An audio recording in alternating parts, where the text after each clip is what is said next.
10 years ago, a routine flight to some offshore oil rigs ended in tragedy.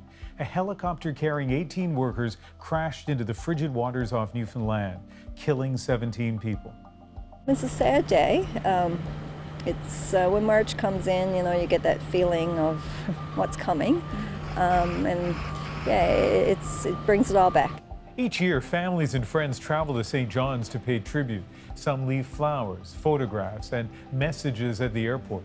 It's a tradition now, and it's something that we've come accustomed to, and it just feels like it's a part of the whole process of remembering the day. Others honor their loved ones at a nearby memorial. I was very young when he passed away, so basically all I can remember is that he was a fun-loving person who loved to do jokes and stuff like that. It's just not fair that, every single person who has a father gets to go bond and do all this and do all that, but to me, I literally had to go see my dad in the ground.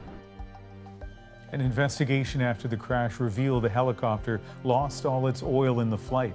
The Cougar should have been able to stay in the air for at least 30 minutes after running dry, but the manufacturer was given an exemption because the chances of that ever happening were extremely remote. Canada's Transportation Safety Board recommended that exemption be changed, but the FAA says the economic impact was too high. And as Chris O'Neill-Yates explains, that doesn't sit well with the families. It was only 5 weeks after our father had passed. I was sitting down to lunch when the call came in. After 10 years, the memory is still vivid for Harold Maloney. That exact moment when he learned that his 51-year-old brother Derek, on his way to work as a caterer on an offshore platform, was among those killed when Cougar Flight 491 crashed into the North Atlantic. The chopper ran into engine trouble 14 minutes into the flight, 54 kilometers from St. John's. Maloney is left wondering if, just if, the chopper could have run for 30 minutes after the engine failure, whether they all could have made it back to shore. It leaves a hole in the family, a hole in one's life.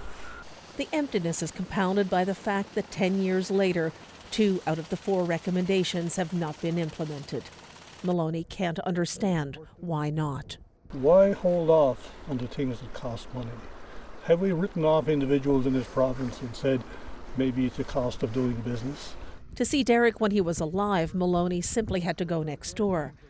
Now he drives to the cemetery on the hill in his hometown of Bay Bulls to visit the brother he expected to grow old with. When he wasn't offshore or away working, we spent time together on a regular basis.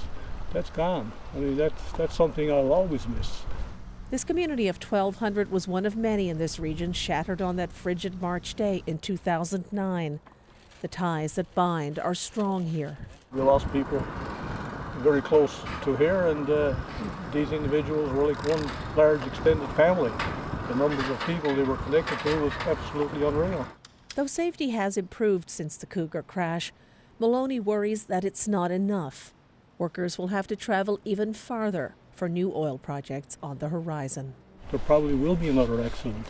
If it's a bigger accident and there's more cost associated with it, maybe then somebody will look at it and say the cost of doing business is too high.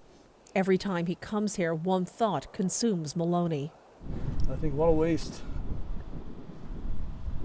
What a waste. The cost of implementing recommendations to prevent another tragedy may well be too great for companies to bear, says Maloney. But the human cost is being paid in towns like this one by the families left behind. Chris O'Neill-Yates, CBC News, Bay Bulls, Newfoundland.